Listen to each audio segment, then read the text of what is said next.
My sister materialized at my nuptials in a white beaded gown, shrieking. She had every right to be there while 200 guests watched.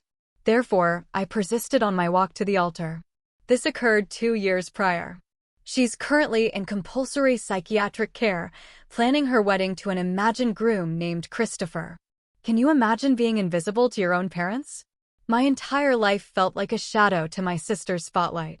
But when I finally found true love and decided to get married, their favoritism didn't just hurt, it exploded into a war that threatened to destroy everything I'd ever built. You won't believe what they and my sister did next. Growing up, I felt like I was living in a shadow.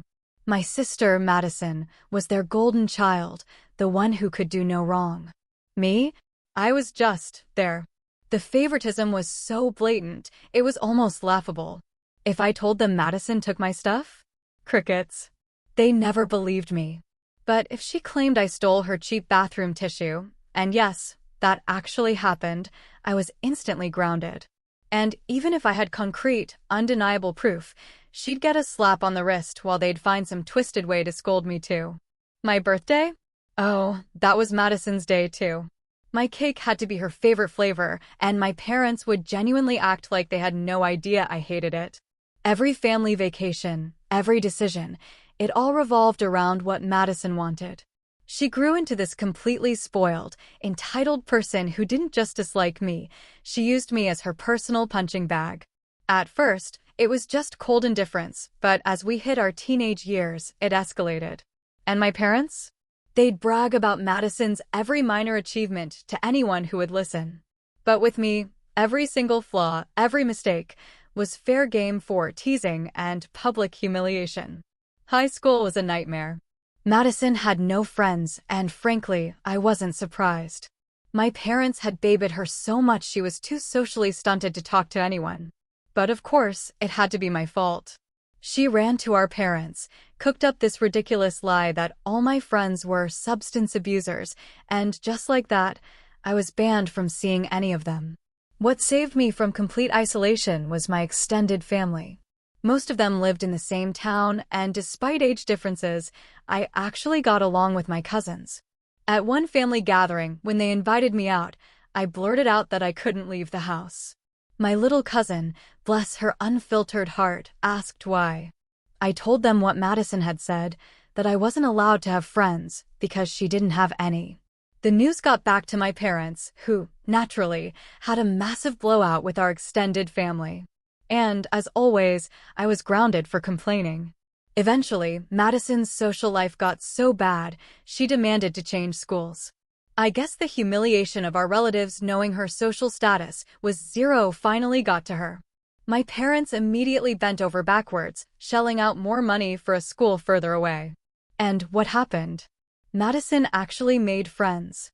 I foolishly thought this would ease things between us, that she'd finally leave me alone. Oh, how wrong I was. Instead, it made things worse. Her new friends would come over and join her in bullying me, and my parents would just shrug it off as light teasing. Meanwhile, I couldn't even think about inviting my friends over because my parents were awful hosts, or Madison would accuse them of stealing, and my parents would believe her every single time. Thank God for my cousins. They were my rock, and even my parents didn't dare mess with them. For a brief moment, I thought maybe things were looking up. I even got a boyfriend. But I should have known better. Madison always had a way of ruining everything good in my life. I really didn't want to bring him home, but my parents insisted. The moment he stepped through our door, Madison was glued to him, staring him down with this intense, unsettling gaze. Later, we got separated, and he found me, his face pale, to tell me what had happened. He said Madison had approached him in ridiculously revealing clothing, batting her eyelashes so badly it was comical. Then, she started telling him how terrible I was and how amazing she was. He didn't want to hear it and came to find me. My heart sank. I told him he should leave, and I marched straight to Madison. I confronted her in front of my parents, and of course, she spun a completely different story. She claimed he had tried to flirt with her, but she, being the virtuous sister, naturally refused. And just like that, my parents sided with her. I know it sounds petty, but I believed him instantly. No offense to Madison, but she had the same body type as my parents, who were overweight. My boyfriend was incredibly fit, and I knew for a fact he wouldn't try to cheat on my model body, his words, not mine, with her. We argued back and forth, but it was useless. My parents forbade me from dating such a terrible boy. We tried to keep our relationship a secret, but my boyfriend, bless his heart, liked to be touchy, so we kept getting caught. Eventually, we broke up. I tried dating again, but history just repeated itself. The same story, different boy. I pointed out the pattern, how it always happened when Madison was involved. But no, they just decided I was incapable of making good choices, that I kept picking bad boyfriends. My new boyfriend was so traumatized by the experience that he broke up with me. Thanks to Madison, I was branded the high school, SLA, and couldn't get a new relationship to save my life. Then, for once, the tables turned. Madison brought her first boyfriend home. The moment that poor guy entered the house, he was bombarded with my parents' endless, boring stories about Madison. After 2 hours, I could see his eyes glazing over. He looked utterly desperate to leave. As soon as he was gone, my parents, predictably, turned on me. "Why can't you be like Madison?" they asked. "Why can't you find someone like that?" Their relationship lasted 3 days. That poor guy couldn't carry that much weight on his shoulders, both physically and metaphorically. Years passed, and things remained the same. I was confident that this was the worst it could get. I was wrong. I was 25 when everything finally changed. Madison had just turned 27 and was still living at home, working part-time at a boutique while my parents footed every other bill. I, on the other hand, had moved out at 18, put myself through college with loans and 3 jobs, and landed a marketing position at a tech startup. My parents? They never acknowledged any of it. Every family dinner turned into an update about Madison's career in fashion retail. My actual career was dismissed with comments about how marketing was just making things look pretty. Then Francis entered my life during a work conference. He was presenting on software integration, and I was there to learn about tech marketing trends. We grabbed coffee after his presentation, which turned into dinner, which turned into a 3-hour conversation about everything from childhood trauma to our favorite pizza toppings. He had this incredible way of actually listening, not just waiting for his turn to talk. When I hesitantly mentioned my family dynamics, he didn't try to fix it or minimize it. He just held my hand and said, "I'm so sorry you went through that." 6 months into dating, Francis met my extended family first. My amazing Aunt Beth hosted a barbecue and I brought him along. My cousin Rachel immediately loved him, especially after he spent 2 hours helping her 7-year-old son build a Lego spaceship without a single complaint. Aunt Beth pulled me aside while Francis was playing cornhole with my other cousins. She grabbed my shoulders, looking me straight in the eyes. "This one's different, Emma," she said, her voice firm. "Don't let your parents ruin this." I knew she was right. Francis came from a healthy family, a world I barely recognized. His siblings supported each other, and his parents celebrated all their children's achievements equally. The first time I met his family, his mother hugged me and said she was so happy Francis had found someone who made him smile so much. His sister immediately started texting me funny memes and invited me to her book club. It was like stepping into an alternate universe where families actually functioned. For 2 years, I kept Francis away from my immediate family. We built our relationship on solid ground, away from their toxicity. He understood why I needed that separation, especially after I'd told him about the disastrous boyfriend incidents in high school. We moved in together after a year, found a cozy apartment downtown, and created our own little sanctuary. My parents didn't even know I'd moved in with someone. They still thought I lived alone in my studio apartment across town. The proposal happened on our 2-year anniversary. Francis had planned this elaborate rooftop dinner, but it started pouring rain. Instead of canceling, he grabbed my hand, and we ran through the streets, laughing and getting soaked. We ended up in a 24-hour diner, dripping wet and grinning like idiots. He got down on one knee right there between the vinyl booths, with the fluorescent lights flickering overhead and an elderly couple cheering us on. It was perfect. It was us, imperfect, real, and full of pure joy. I called Aunt Beth first. She screamed so loud that Frances could hear her from across the room. Rachel immediately started planning bachelorette party ideas and sending me wedding dress photos. For a week, I lived in this bubble of happiness, sharing the news with friends and Frances's family, everyone who actually cared about my joy. But I couldn't avoid telling my parents forever. They'd find out eventually, probably through some family grapevine, and that would lead to even more drama. So, I planned it carefully. A Sunday dinner at their house, my usual monthly obligation. I'd tell them at the end of the meal, keep it brief, and leave before they could ruin it. I should have known better.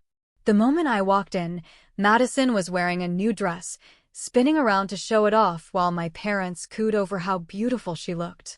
I sat through an hour of hearing about her promotion to assistant manager, which apparently deserved more celebration than any of my achievements ever had.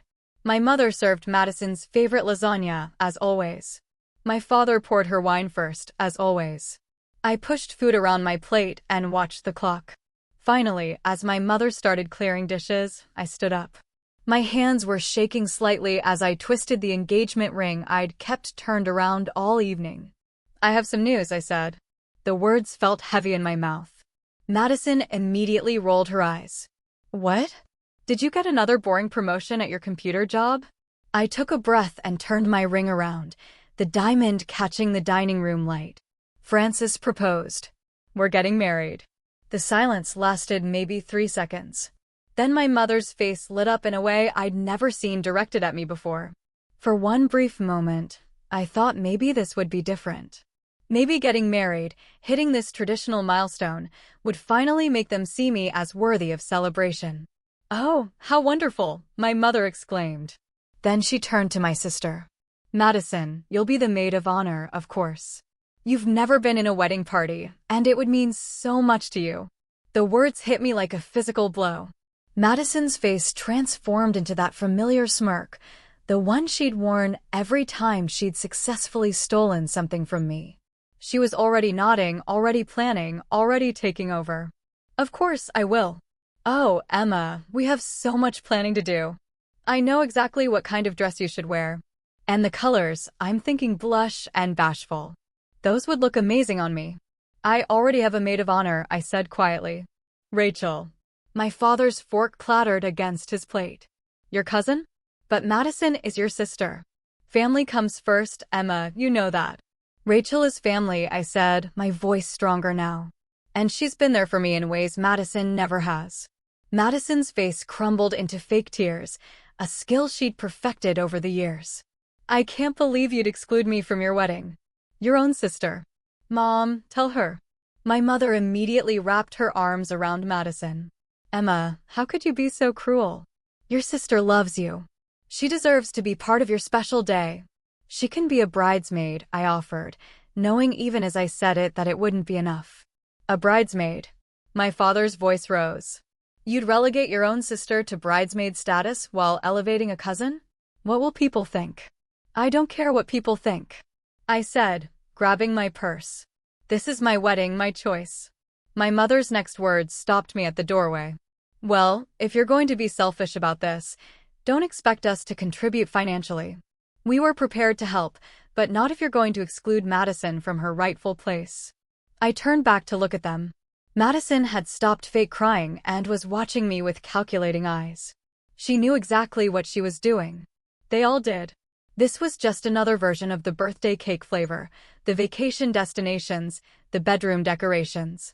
Everything in my life had to center around Madison's wants. I don't want your money, I said. Frances and I will pay for our own wedding. I left before they could respond, but I heard Madison's voice carrying through the door. I just wanted to support my baby sister on her big day. The drive home was a blur. I called Francis from the car, and he talked me through the anger and hurt until I could breathe normally again. By the time I got home, he had wine poured and my favorite takeout ordered. He held me while I cried, not from sadness, but from pure, gut-wrenching frustration at my own naivety. Why had I expected anything different? Over the next few days, Madison began her campaign. Her social media exploded with posts about my baby sister's wedding and how excited she was to be basically planning everything. Friends from high school started messaging me asking if Madison was my wedding planner. She'd even created a Pinterest board titled Emma's Dream Wedding, filled with everything she wanted, none of which matched my style at all. I blocked her on all platforms, but the damage was spreading. My mother called daily, leaving voicemails about how I was breaking Madison's heart. My father sent texts about family loyalty and disappointment. I stopped answering unknown numbers after the third flying monkey relative called to lecture me about including my sister. Francis suggested we elope. For a moment, I seriously considered it. We could fly to Hawaii, get married on a beach with just us and an officiant.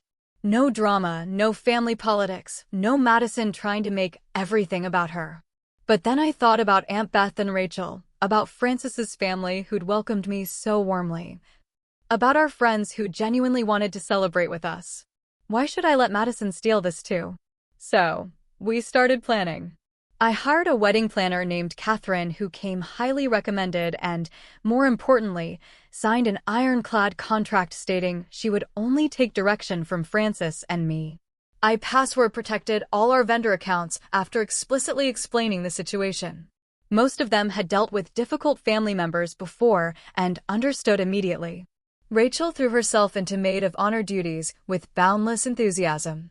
She organized a wedding binder, scheduled dress shopping appointments, and started scouting venues with me. Francis's sister, Kathy, joined us for dress shopping, and for the first time, I experienced what it felt like to have supportive women around me who genuinely wanted me to find my perfect dress.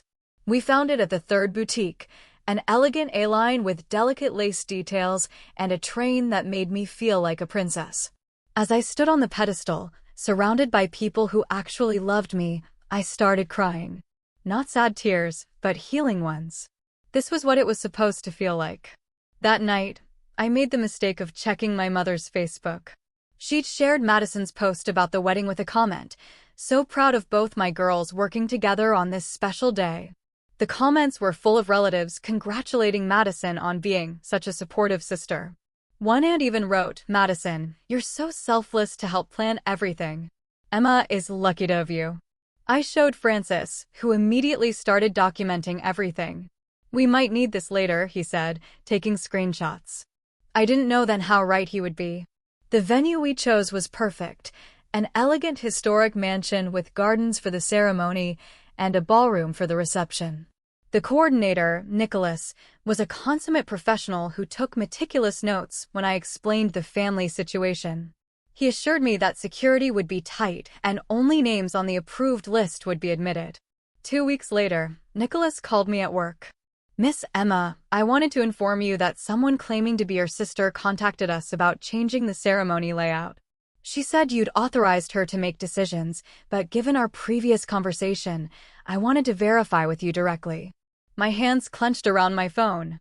What did she want to change?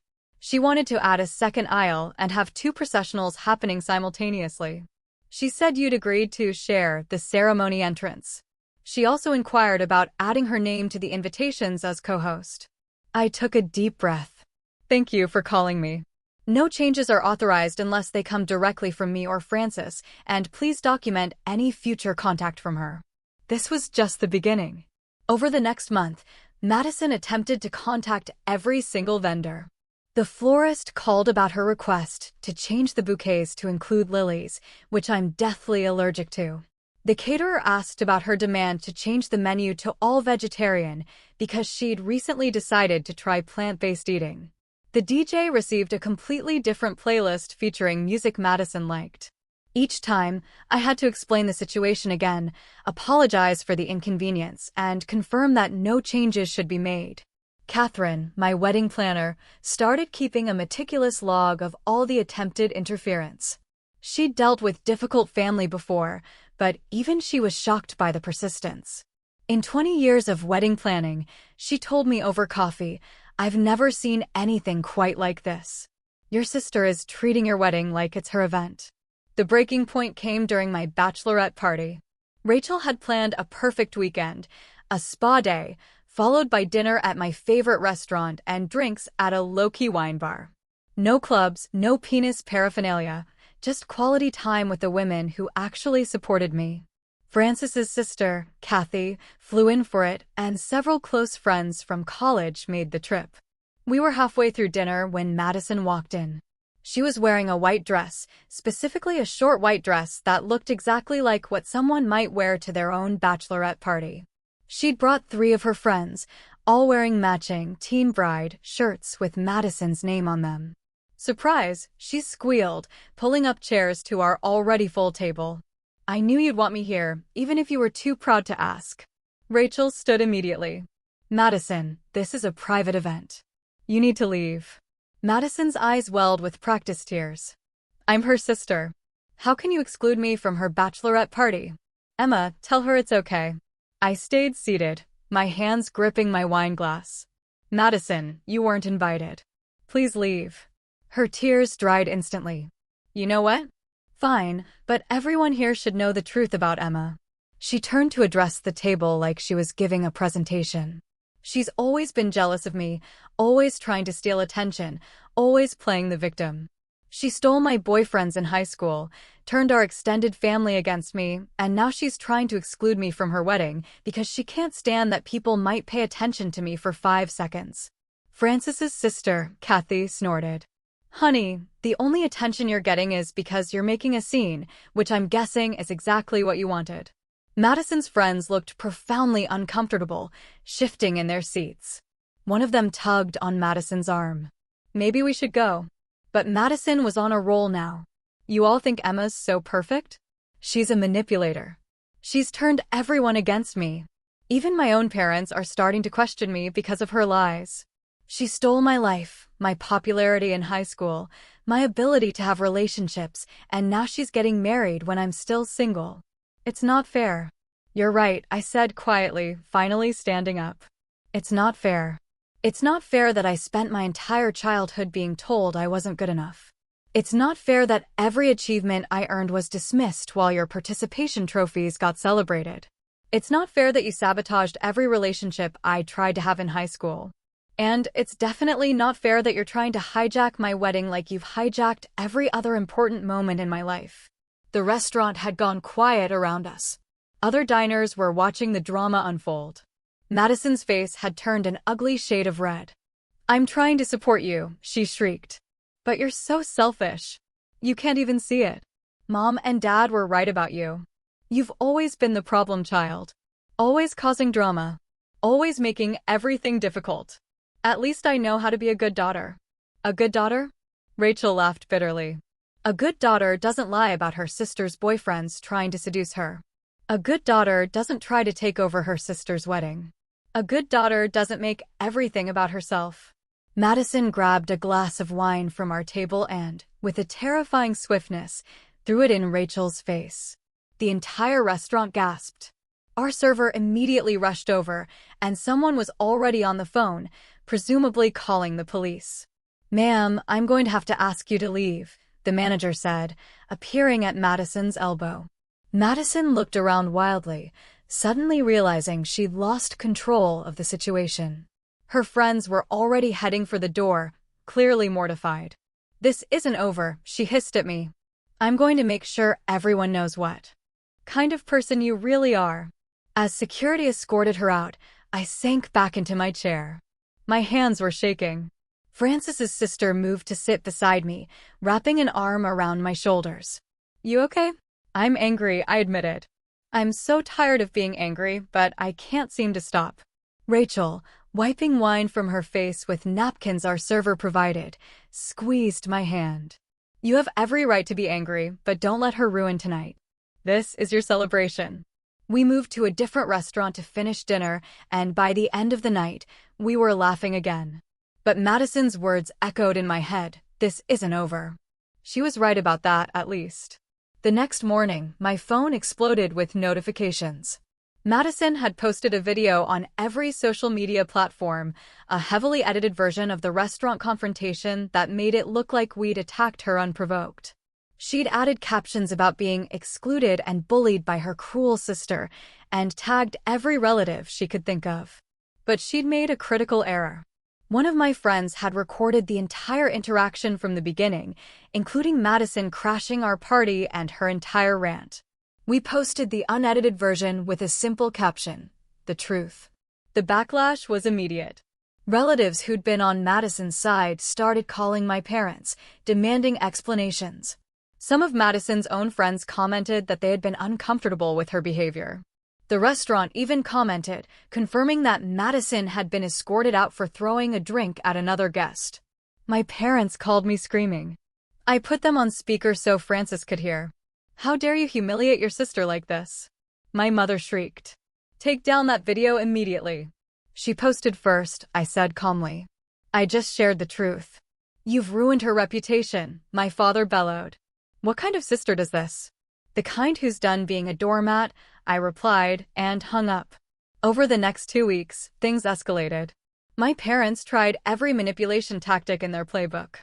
They called crying about how I was tearing the family apart. They sent long, guilt-tripping emails about forgiveness and moving forward. They even had their pastor call me about honoring my father and mother.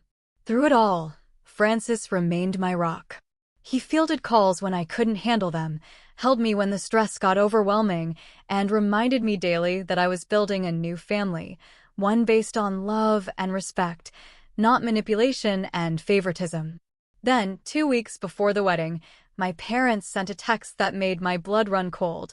"We've decided to attend your wedding after all. Madison has prepared a wonderful surprise for your ceremony. We know you'll love it once you see it. Sometimes you just need to trust family." I immediately called Nicholas at the venue. Under no circumstances are my parents or Madison to be admitted without my explicit approval on the day. I don't care what they say or who they claim to be. "Understood," he assured me. "We'll have security briefed with photos." But I knew Madison. She was creative when it came to getting her way. So Francis and I made our own plans. We hired additional security. We gave the DJ and photographers specific instructions. And most importantly, we prepared for war. Rachel helped me gather evidence. Years of text messages, emails, and social media posts showing Madison's pattern of behavior. We created a folder of screenshots documenting her lies, her attempts to sabotage the wedding, and her history of making everything about herself. "Why are you doing all this?" Francis asked one evening as I organized everything. I looked up at him. "Because for once in my life, I'm not going to let her win. This is our day, our beginning. And if she tries to ruin it, I want to be ready." He kissed my forehead. "I love you. And I've got your back. Whatever happens." As our wedding day approached, an eerie calm settled over everything. Madison's social media went quiet. My parents stopped calling. Even the flying monkey relatives ceased their harassment. "It's like the calm before the storm," Aunt Beth said during my final dress fitting. "They're planning something." I smoothed down my dress, looking at myself in the mirror. The woman staring back wasn't the scared little girl who'd been told she wasn't good enough. She was someone who'd built her own life, found real love, and learned to stand up for herself. "Let them plan," I said. "I'm ready for whatever they throw at me." But even as I said it, a small part of me hoped I was wrong. That maybe, just maybe, they'd let me have this one day. That Madison would realize the world didn't revolve around her. That my parents would choose me just once. I should have known better. Madison had promised to make my wedding memorable for all the wrong reasons. And she was about to keep that promise. The morning of my wedding arrived with perfect weather, clear skies, and a gentle breeze that seemed to mock the storm I knew was coming. I woke at dawn in the bridal suite of the venue, surrounded by Rachel, Aunt Beth, and Francis's sister, Kathy. They'd insisted on staying with me the night before, creating a protective barrier of support. Rachel was already awake, sitting by the window with her phone and the folder of evidence we'd compiled. She looked up when she saw me stirring. "3 missed calls from your parents already." She paused. I didn't answer. I stretched, feeling surprisingly calm. "Good. Today, they don't exist, unless they try something." The hair and makeup team arrived at 7 o'clock, transforming the suite into a bustling salon. As they worked their magic, Aunt Beth kept watch at the door, checking everyone who entered against our approved list. The paranoia felt excessive until she turned away a delivery person claiming to have flowers from my parents. "Nice try," she muttered, sending them away. The delivery person texted someone furiously as they left. By 10 o'clock, I was in my dress, looking like the bride I'd always dreamed of being. Francis's mother arrived with a family heirloom, a delicate pearl bracelet that had been worn by 3 generations of brides in their family. As she clasped it around my wrist, she whispered, "You're already family to us, Emma. Today just makes it official." Nicholas appeared at the door, his expression serious. "We have a situation. Your parents and sister are in the parking lot. They're not attempting to enter yet, but Madison is wearing what appears to be a white gown." My stomach clenched, but I forced myself to breathe. "Are all security measures in place?" "Yes, we have people at every entrance. The DJ has the audio files you provided. The photographer is aware of the situation. We're ready for anything."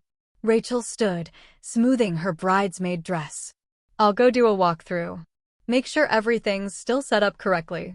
20 minutes later, she returned with a grim expression. Madison tried to intercept the florist in the parking lot. Claimed there was a last-minute change to the bouquet order. The florist recognized her from the photo you provided and refused.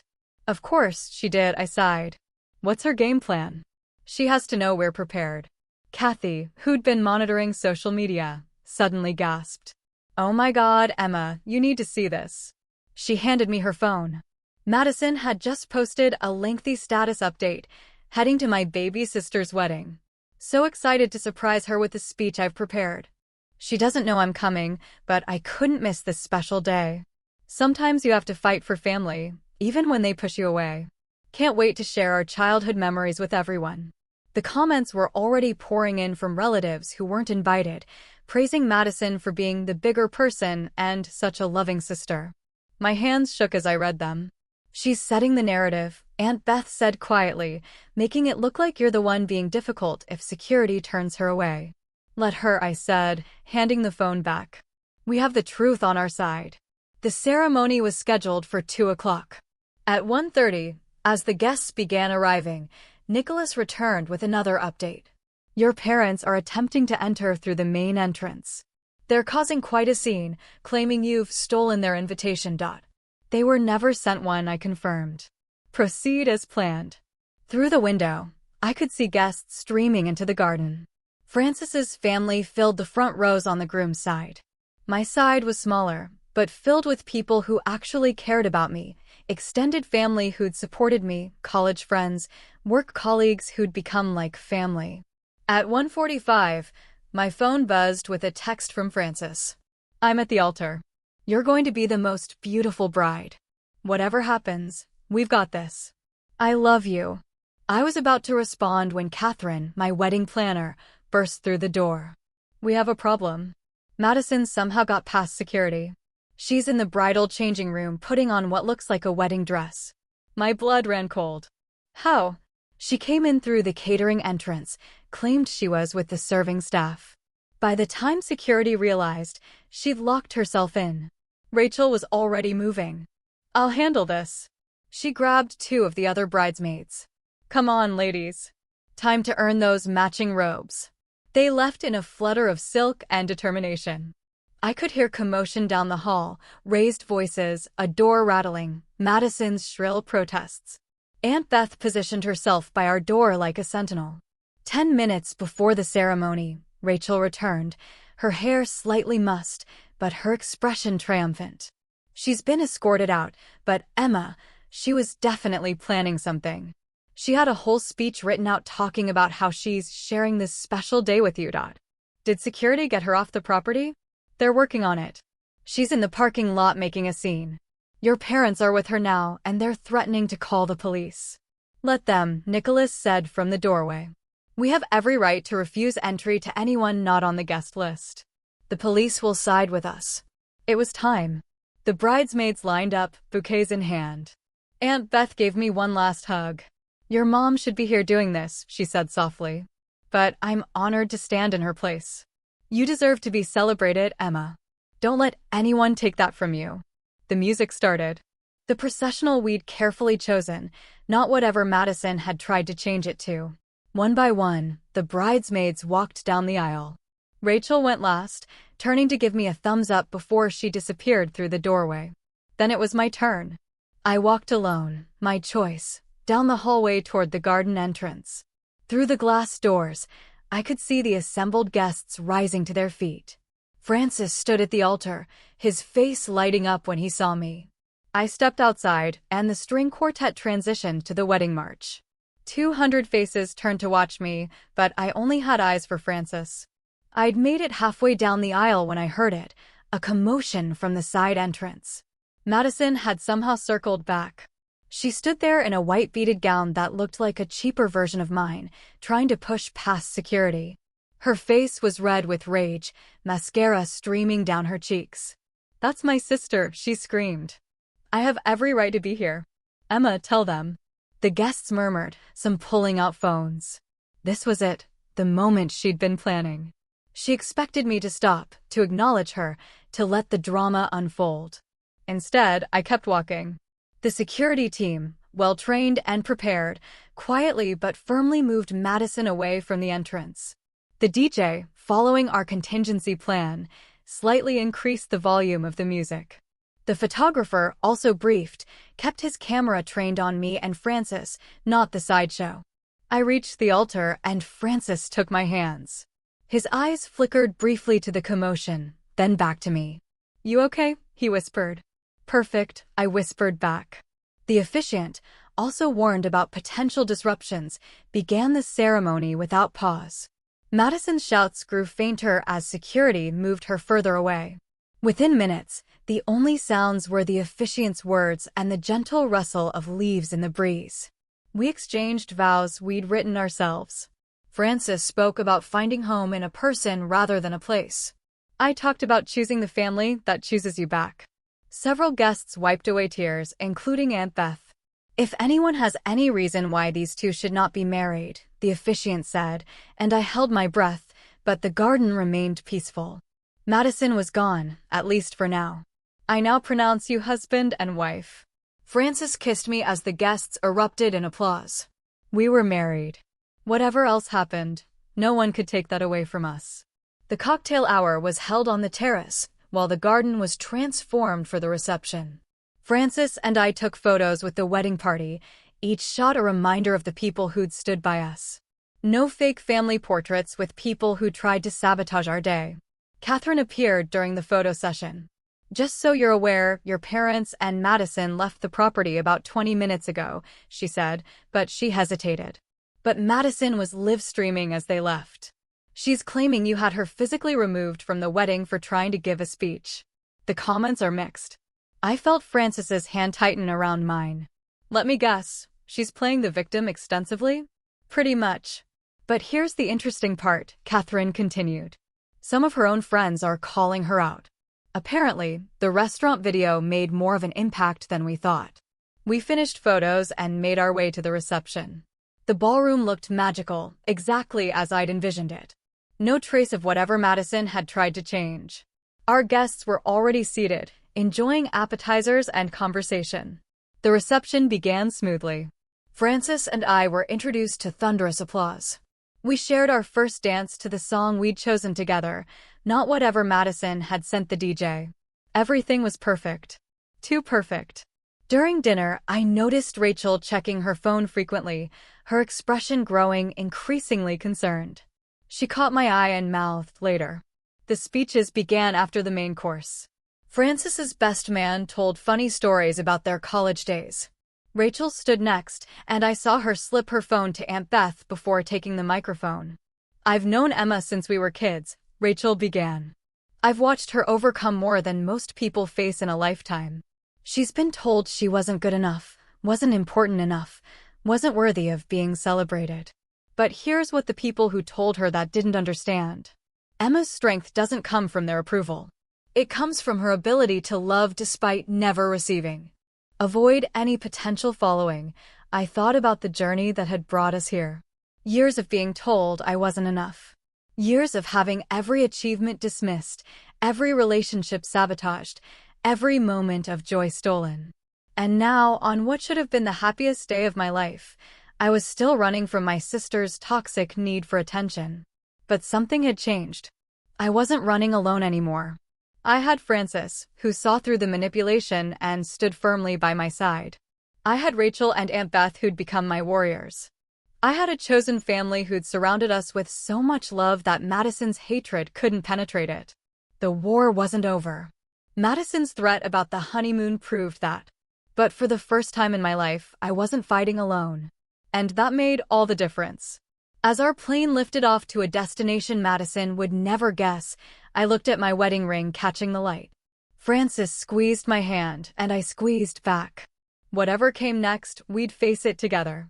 Madison might have promised to make my wedding memorable for all the wrong reasons, but in the end, it was memorable for all the right ones, love triumphing over hate, chosen family over blood, and joy persisting despite every attempt to destroy it. The battle was won. The war continued, but I was no longer the scared little girl being told she wasn't good enough. I was a married woman surrounded by love, and that was a power Madison would never understand. The decoy plan worked perfectly. We made a big show of checking in for a flight to Cancun, knowing Madison would be watching. Francis even posted a photo of us at the gate with tropical drinks. 20 minutes before boarding, we slipped away to a different terminal and boarded our actual flight to Iceland, a destination we'd never mentioned to anyone except the travel agent. During the flight, I kept checking my phone despite Francis telling me to relax. Madison's social media had exploded with posts about how we'd abandoned family obligations and run away like cowards. She'd even started a hashtag #BadEmma. The posts included photos from our childhood where she'd clearly been crying, though I remembered those tears being from tantrums when she didn't get her way. We landed in Reykjavik at dawn, exhausted but relieved. The hotel shuttle driver chatted about the Northern Lights forecast while I kept glancing over my shoulder. Francis noticed and took my hand. "She's not here. We're safe." The Blue Lagoon was our first stop after checking in. As we soaked in the milky blue water, surrounded by volcanic rocks and steam, I finally felt my shoulders relax. Other couples floated nearby, everyone in their own peaceful bubble. Francis pulled me close, and we just existed in the warmth. Not talking about Madison or my parents or anything except whether we should try the swim-up bar. That evening, we explored Reykjavik's colorful streets. We ducked into a tiny restaurant that served the best lamb soup I'd ever tasted. The owner, an elderly woman with silver braids, congratulated us when she noticed our wedding rings. She brought out a special dessert, cleaner, twisted donuts, that she said brought good luck to newlyweds. My sister tried to ruin my wedding, too, she said quietly as she set down the plate. 40 years ago. Wore white, made a scene. You know what? I haven't spoken to her since, and my life has been wonderful. I started to respond, but she patted my hand and walked away. Francis and I looked at each other, then burst out laughing. Even in Iceland, family drama was universal. The next morning, we joined a small tour group for the Golden Circle. Our guide, Magnus, was a cheerful man who knew every rock and river by name. As we stood at Gullfoss Waterfall, watching tons of water crash into the canyon below, my phone buzzed. Against my better judgment, I looked. Rachel had sent a series of screenshots. Madison had somehow figured out we weren't in Cancun and was melting down online. She'd posted our wedding photos, ones she must have gotten from guests, with her face badly photoshopped over mine. The captions claimed I'd stolen her life and that Francis had originally been interested in her. "That's genuinely disturbing," Francis said, reading over my shoulder. Magnus appeared beside us. "Everything okay? You look troubled." "Family drama," Francis explained. "My wife's sister is difficult." Magnus nodded sagely. Family. In Iceland, we have a saying, you can choose your friends, but you're stuck with your relatives. But you know what? You're not stuck. You're here. They're there. The geyser waits for no drama." He was right. I put my phone away and watched Stroker Geyser shoot water 60 feet into the air. Madison could Photoshop all she wanted. She wasn't here in this moment, with my husband and this incredible view. That night, we drove out of the city to hunt for northern lights. The The tour company had provided thermal suits and hot chocolate. We lay on our backs in a field, watching the sky dance with green ribbons of light. Other tourists whispered in amazement around us. "I want our life to be like this," Francis said suddenly. "Full of beauty and adventure, not drama and manipulation." "It will be," I promised. And I meant it. We spent the next 5 days exploring ice caves, black sand beaches, and tiny fishing villages. I stopped checking my phone entirely after Rachel assured me she was documenting everything for potential legal action. Francis and I focused on each other, on this adventure, on starting our marriage surrounded by natural wonder instead of manufactured chaos. On our last night, we found ourselves in a tiny restaurant in Vic, population 300. The owner was also the chef, server, and apparently the local storyteller. He regaled us with tales of elves and hidden people while serving us fresh-caught Arctic char, he said as he refilled our wine. "The hidden people only bother those who bother them. Leave them alone. They leave you alone." Good philosophy for life. To leaving the hidden people alone, Francis raised his glass. "And to them leaving us alone," I added. The flight home felt different. I wasn't dreading it like I thought I would. We'd had a week of peace, of building memories that belonged only to us. Madison couldn't retroactively insert herself into our honeymoon photos or claim credit for experiences she hadn't shared. We landed back home on a Tuesday afternoon. Francis's parents picked us up from the airport, eager to hear about our trip. His mother had prepared dinner for us, knowing we'd be tired. As we sat around their dining table sharing photos and stories, I realized this was what family was supposed to feel like. "Did you have any trouble?" his father asked carefully. He knew about Madison's threats. "None at all," Francis said. Turns out Iceland was the perfect choice. The next morning, reality hit. We returned to our apartment to find several packages on our doorstep, all addressed to Madison at our address. Francis immediately called building security while I photographed everything. Inside one package was lingerie. Another contained self-help books about reclaiming your life. And the third was full of wedding magazines with sticky notes marking revenge wedding articles. "She's trying to establish residency," Francis said after talking to security. Classic stalker move. We returned everything to sender and filed a police report. The officer who took our statement seemed bored until we showed him the folder of evidence Rachel had compiled. His expression shifted as he scrolled through months of harassment, lies, and escalating behavior. "This is substantial," he said. "Has she made any direct threats?" I showed him the honeymoon threat and the photo she'd slipped under our door. He made copies of everything and gave us a case number. It wasn't much, but it was a start. Back at work, my colleagues welcomed me with a small celebration. They decorated my desk with photos from the wedding that guests had shared on social media. My boss pulled me aside to congratulate me and mentioned that a senior position was opening up. "I'd like to recommend you for it," she said. "You've shown incredible grace under pressure lately." Francis went back to his routine, too, but we both felt the shadow of Madison lurking. She'd gone quiet on social media, which worried me more than her posting. Rachel texted updates. Apparently, Madison had been telling people she was planning her own wedding despite not dating anyone. 2 weeks after we returned, I ran into my high school friend Sarah at the grocery store. She looked uncomfortable when she saw me, but didn't try to avoid me. "Emma." "Hi," she said awkwardly. "I heard you got married." "Congratulations." "Thanks," I said, noting her discomfort. "Everything okay?" She shifted her weight. "Your sister came by my work last week. She was asking weird questions about you. Where you shop, what gym you go to, your daily routine." Sarah paused, looking worried. "I didn't tell her anything, but I thought you should know." My blood chilled. Madison was escalating from online harassment to real-world stalking. I thanked Sarah and immediately called Francis. We decided to vary our routines, take different routes to work, and install security cameras at our apartment. That weekend, Aunt Beth invited us for dinner. She'd been monitoring the family situation and had news. "Your parents are starting to crack," she said over dessert. "Other relatives have been pushing back on their narrative. Your cousin Mark showed them the restaurant video at last week's family dinner." Your father stormed out. "And Madison?" I asked. Still living at home, but barely leaving her room, according to your mother's sister. She's been ordering wedding stuff online and planning a ceremony for a groom who doesn't exist. Francis and I exchanged glances. This was beyond normal sibling rivalry or narcissistic behavior. Madison was having a complete break from reality. Maybe she needs help, I said, surprising myself. Aunt Beth shook her head. You can't save someone who doesn't want to be saved, Emma. And more importantly, it's not your job. You've spent your whole life being collateral damage to her issues. Focus on your own life.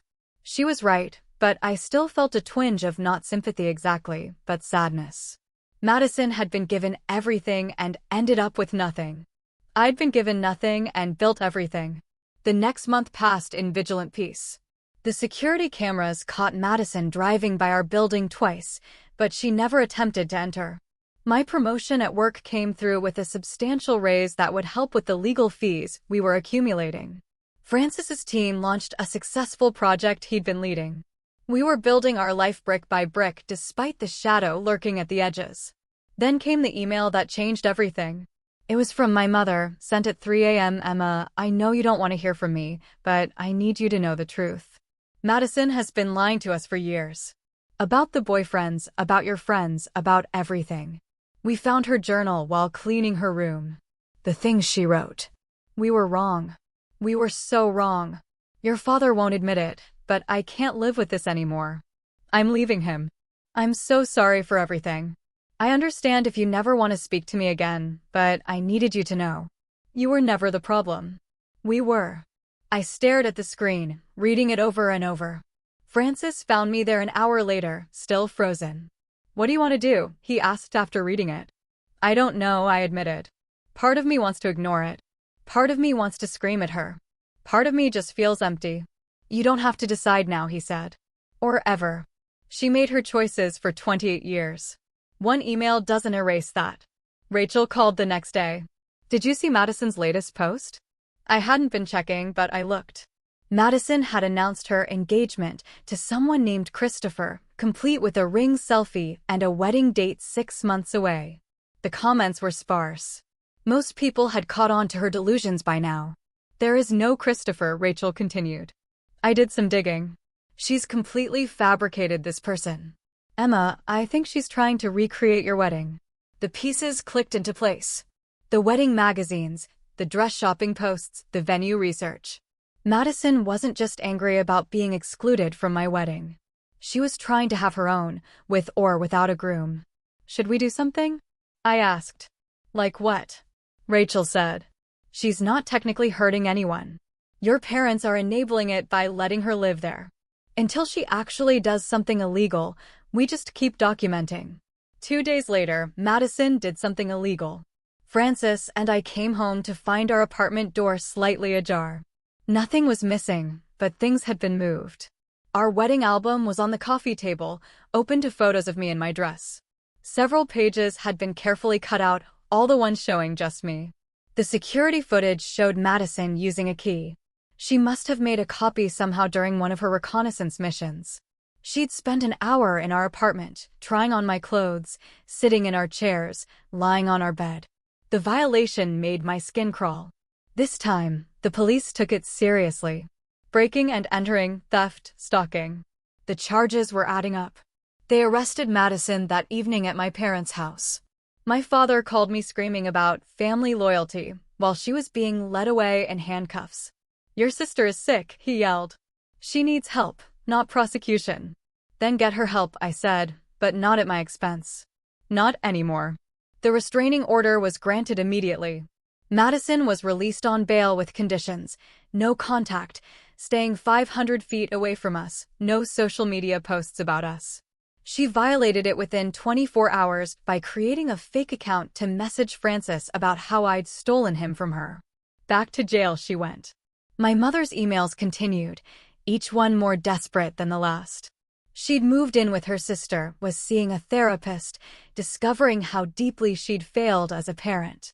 I didn't respond to any of them. Francis screened them for anything important, but they were all variations of the same theme: regret, guilt, and requests for forgiveness I wasn't ready to give. The trial was set for 3 months out. Our lawyer was confident. The evidence was overwhelming. Madison's lawyer was pushing for a psychiatric evaluation, which we didn't oppose. Maybe she would finally get the help she clearly needed. Work became my refuge. The promotion came with new challenges that demanded my full attention. Francis and I established new routines, new favorite restaurants, new paths through our life that Madison had never touched. We adopted a cat, a scraggly orange tabby who loved Francis and tolerated me. We named him Magnus, after our Icelandic guide. Aunt Beth became our regular dinner companion. She'd taken on the role of family matriarch, keeping the relatives informed but shielding us from the drama. "Your mother asks about you," she said one evening. I told her you're thriving.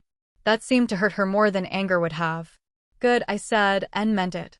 Rachel planned a celebration for our 6-month anniversary. Just close friends, no family drama, no white dresses appearing uninvited. We had dinner at the restaurant where Francis and I had our first date. Everyone shared stories about their own wedding disasters, turning our trauma into something we could laugh about. To Emma and Francis, Rachel toasted, who proved that the best revenge is a life well lived. The trial approached like a storm on the horizon. Madison's psychiatric evaluation revealed what we'd suspected: narcissistic personality disorder with delusional features.